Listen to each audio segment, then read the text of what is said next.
I don't know that, Ed. I think that has to vary by the scenario you're involved with. How healthy is your parent?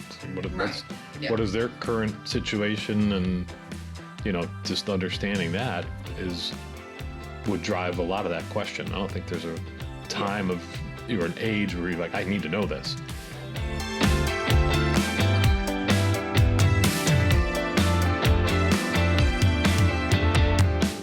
Everyone, and welcome to Life with the Cheri on Top. I am your host, Cheri Hagan, and today I am joined once again by my husband, Kevin.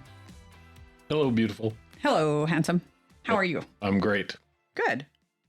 So I want to talk today about aging parents. Okay. Because we are aging parents. No, that's not why. I'm just kidding. No, I do want to talk about it because so I'm finding that most aging parents don't have a plan, which is kind of shocking to me. Mm-hmm. Right? I know my mother didn't have a plan. Yeah. I know your mother didn't have a plan. No. But both of our fathers did. Isn't that interesting? Well, at least I think my dad does. But I don't think a lot of people have a plan for when they get older. And nobody wants to be in a home, but I think I don't know. What do you think aging parents think is going to happen to them if, God forbid, something happened to them? Yeah, I don't know. I mean, my mom was pretty independent. Yeah. And for all of her life, really. Yeah. But when it came down to her starting to get older and a little bit more ill, and the scenario or the situation, we bought her a house in our condo in Florida. Yeah. And she went there to get out of the Chicago weather with arthritis and all that stuff. But she was not in a home. She was just in a regular condo scenario, and slipped and fell and had nobody to get to, or nobody watching her or going in daily. You just said something fell. Slipped. Oh, slipped and fell in the kitchen. Yes, mom slipped and fell in the kitchen. And she was on her side for like 2 days, I think. Yeah. Yeah. I guess I don't think I'm going to be old and need help. I mean, but I'm sure I will. I mean, I don't know. I'm a planner.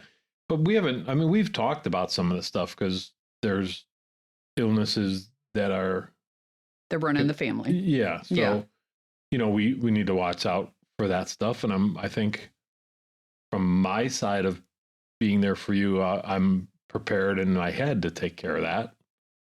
But are you talking about me and MS? Yeah. Okay. That's not a family trait. I'm the only one with it. Yay me. Yeah, but I mean, so I guess I'm not planning on anything to happen because I don't want it to. But that's maybe the other side of things too. You don't. Yeah. So actually, that brings up a good point, and I think a lot of people feel that way, right? Whether it's writing a will or planning for your future as an elder. Right. Right. I think a lot of people just think, well, if I don't do it, it won't happen. Well, guess what? It's still it's going to happen. Yeah. So get your shit together, people. Seriously. Yeah. We did a will a long time ago. We've since had to update it. Mm-hmm. You might have to update it again. I know, we do have to update it again. I can guarantee you my mother doesn't have a will. No.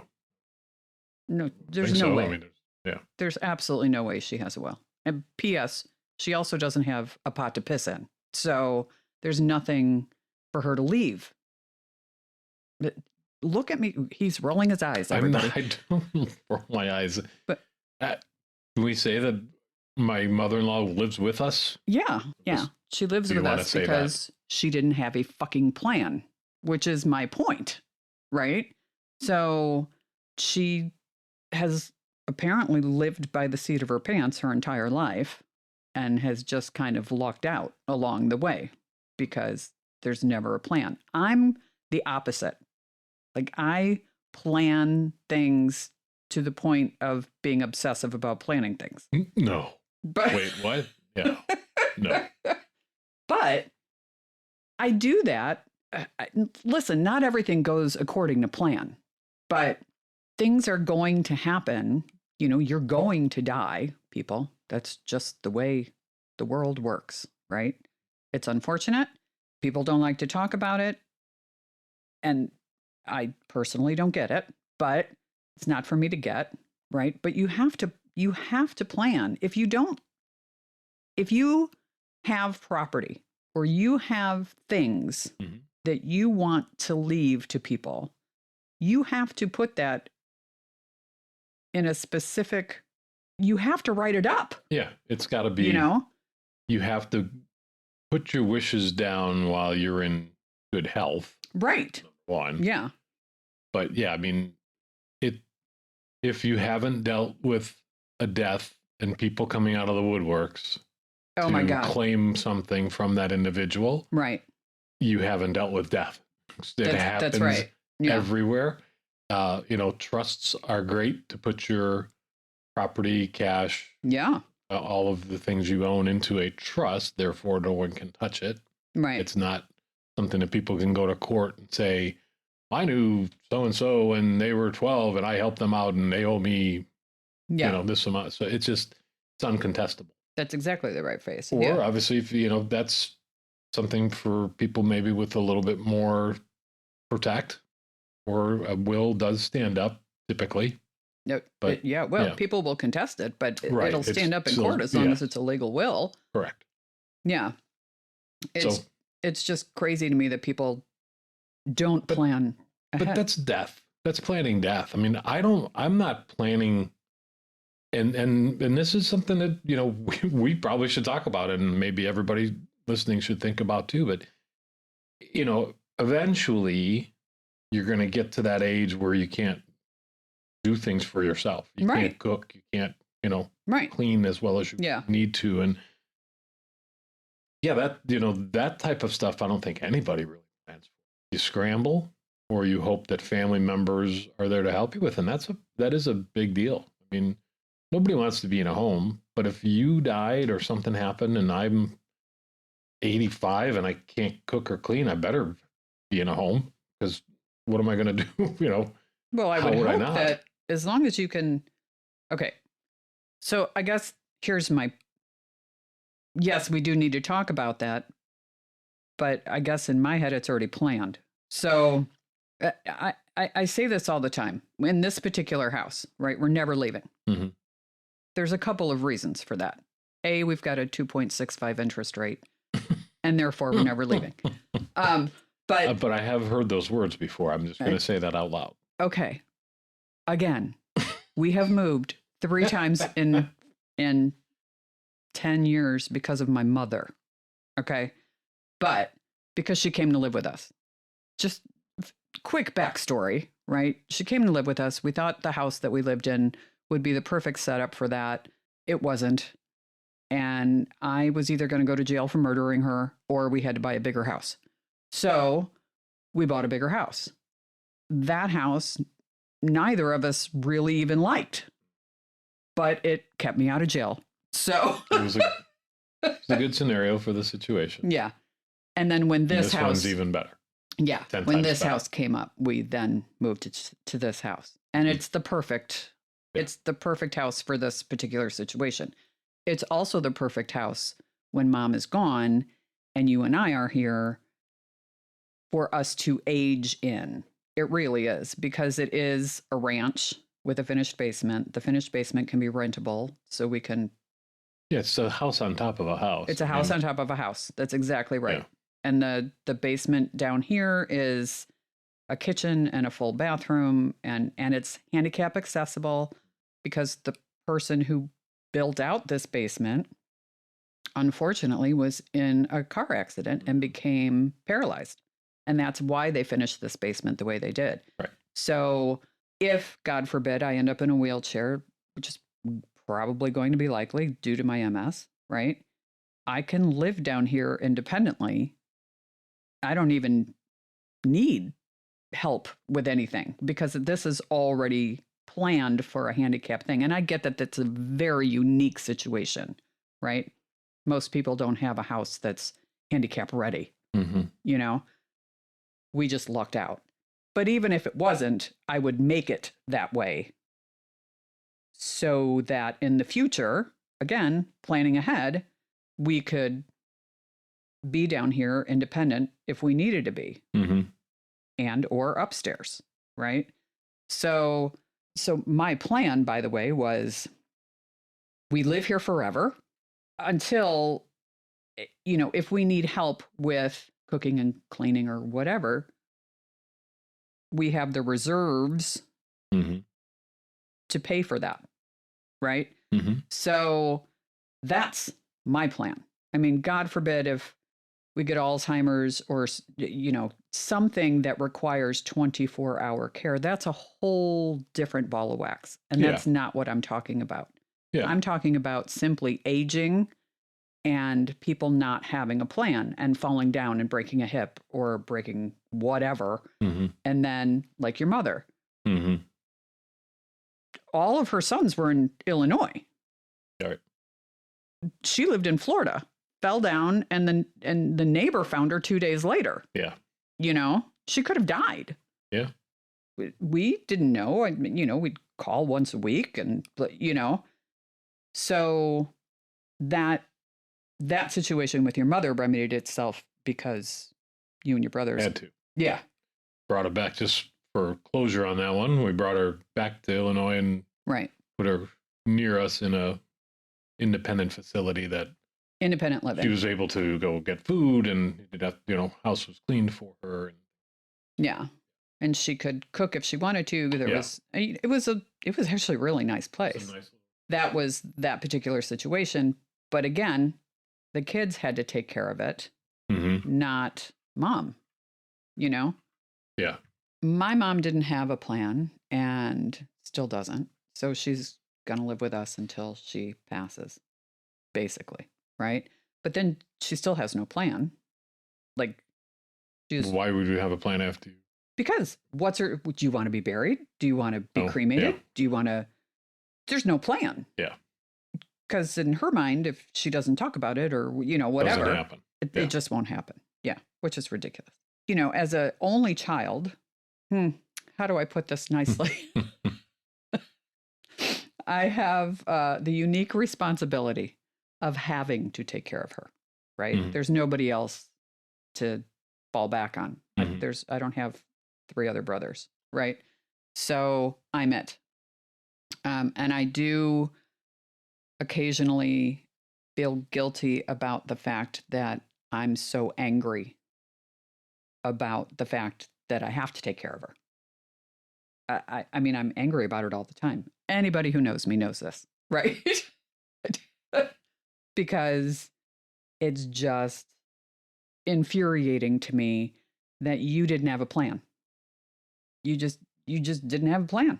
It's, well, Cheri will take care of me. That was the plan, you know, but you didn't talk to me about it first. You know what I mean? So I have that kind of guilt about being angry. Essentially, I'm guilty. I feel guilty about being angry, about having to take care of her. Isn't that terrible? Yes. Like, what a terrible position to put your children in. Unintentionally, but yes. That wasn't unintentional. That's when you don't have a plan, it's intentional.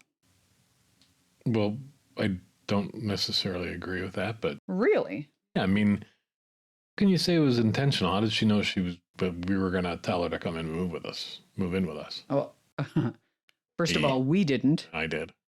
Well, to your credit, you did. But I guess my point is, I think she knew, like, she's either going to be on the street or she's going to come live with us. And now she's here, right? It's lack of planning caused all of this to happen.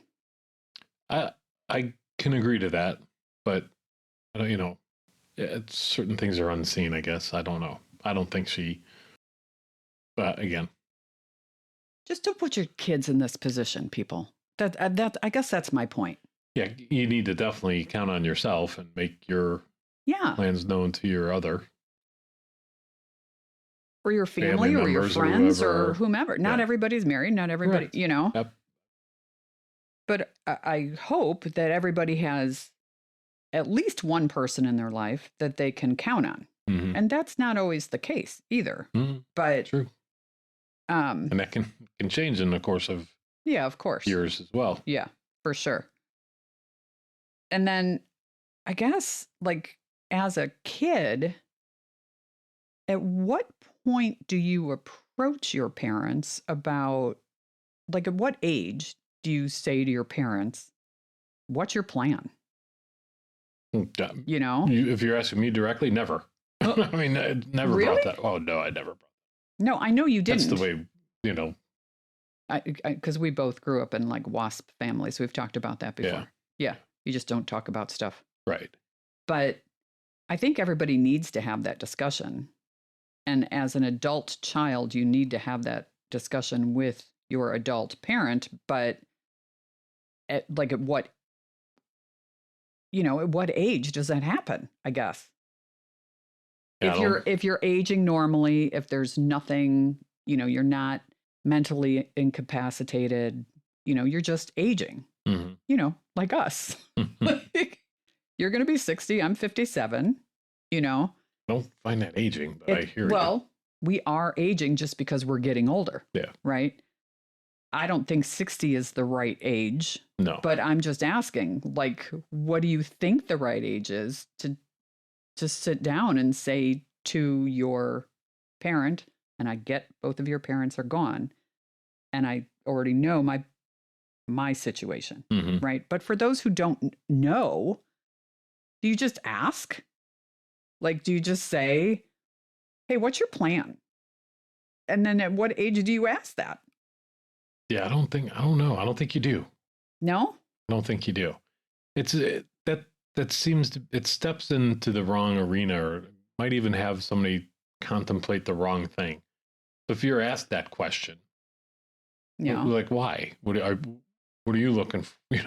What are you looking for? What do you want me to leave? I don't know. It can. Well, I'm not the talking needle about, can go in different directions. I'm not talking about a will. I'm not talking about, hey, I want your stuff. Yeah. I'm talking about what is your plan if you get sick? What is your plan if you fall down? What are your wishes? And I think everybody in a family needs to be aware. Yeah, great. This is a great topic because I'm totally stumped.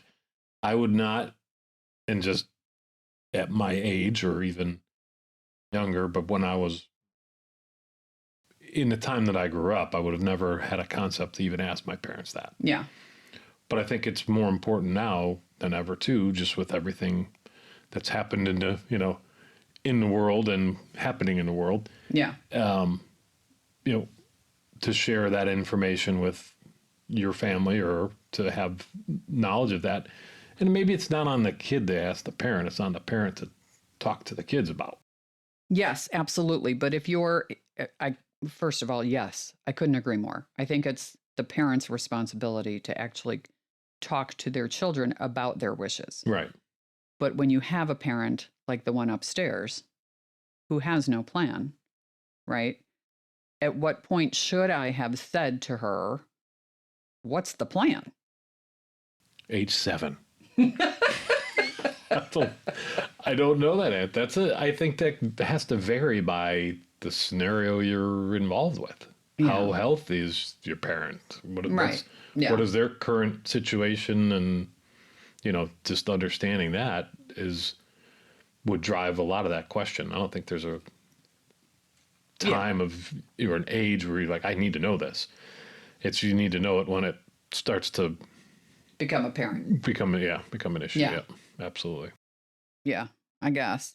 And I guess the other point to bring up here is if you're a child that needs to have that discussion with your parent, don't treat your parent like they're a child.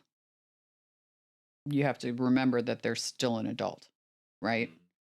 Even if you like, I'm just in a constant state of anger with my mother, but I never treat her like a kid. Right. Like, you know what I mean? Right. And I think that's important. Yeah, absolutely.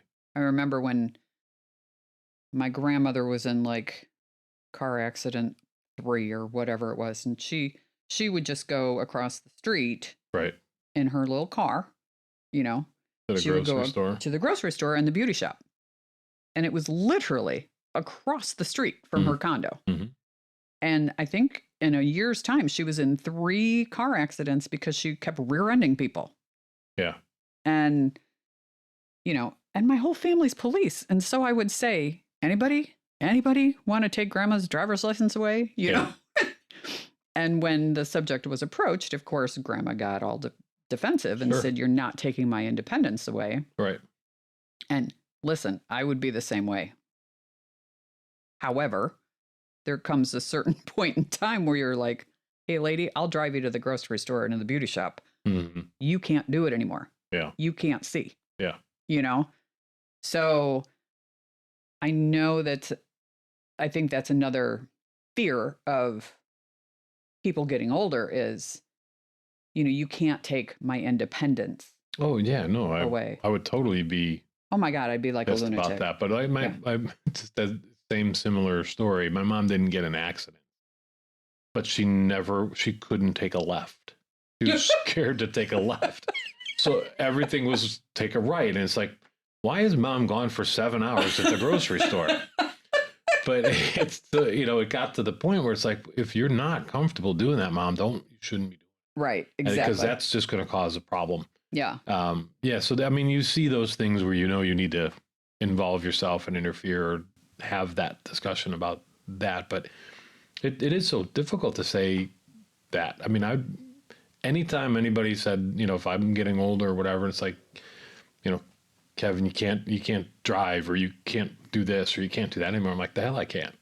Yes, I can. Well, I'll actually, I have a good example of this where you and someone else were carrying something. This was at Shoal Creek. You were carrying something very heavy down the stairs, and you wrecked the walls because you couldn't carry it.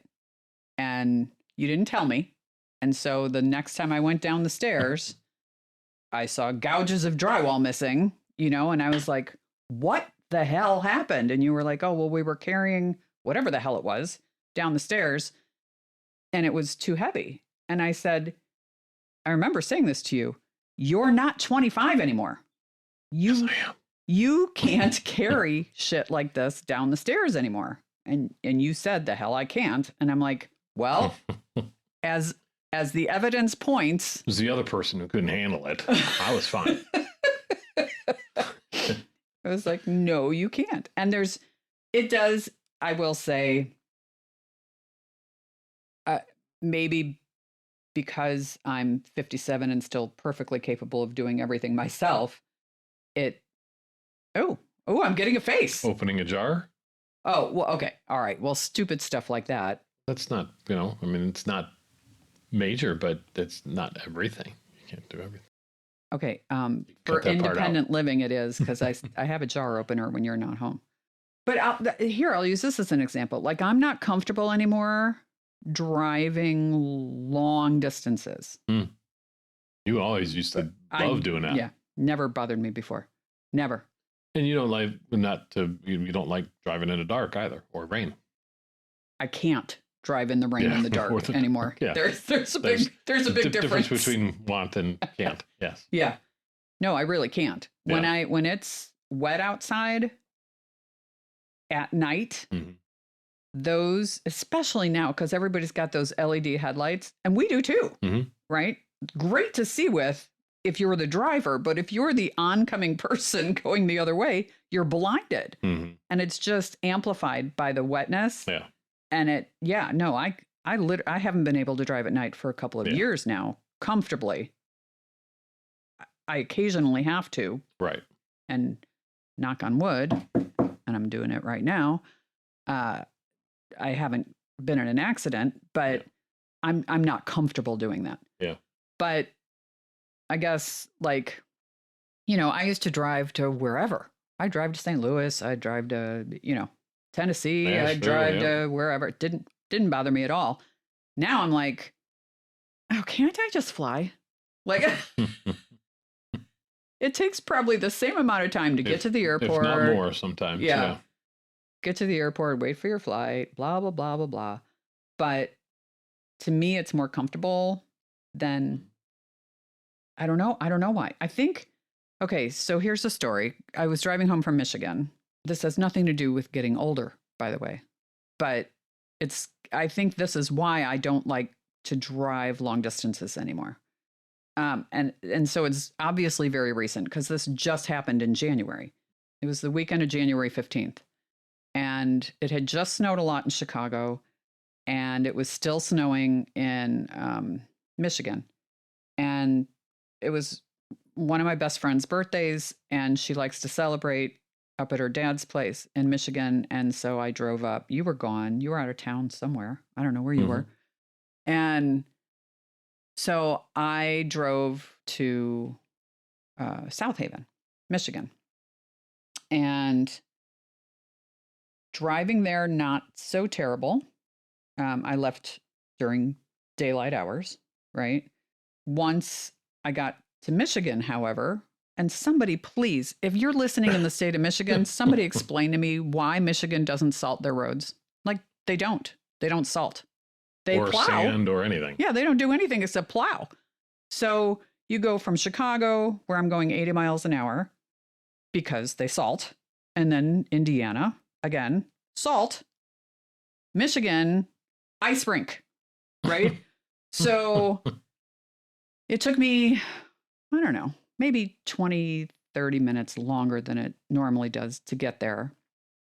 Okay, fine. I'm there. Everything's fine, right? Well, it never stopped snowing. The entire time I was in Michigan, it never stopped. So when I went to the car, it was buried in snow. Like you couldn't see the top of the car buried in snow.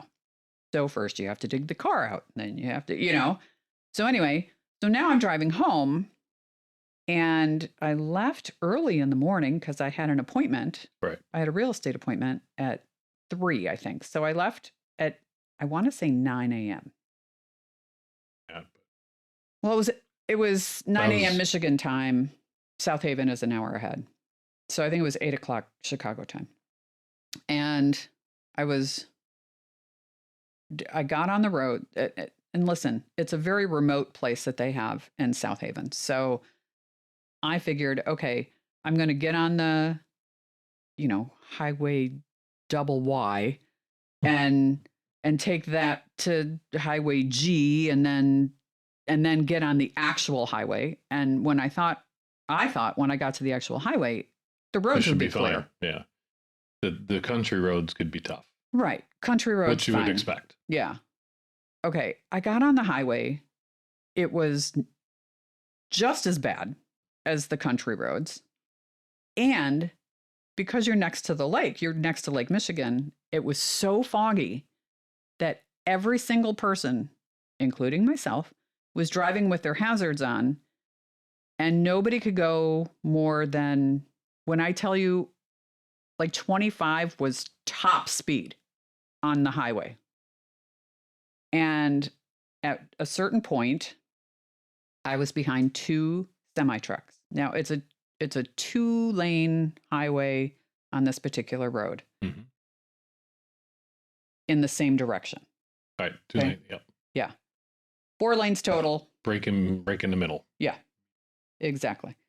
So, and cars, by the way, in the ditch between both lanes of traffic. So anyway, we're all going like 20. And, if you could pass somebody going 25, good for you. But most everybody's going 20. And I'm behind 2 semi-trucks going exactly the same speed, which is about 20.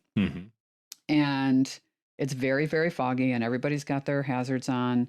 and I've got a safe distance between me and both trucks. You know, right? I'm in the right left lane. Right lane. Yeah, I'm in the right lane.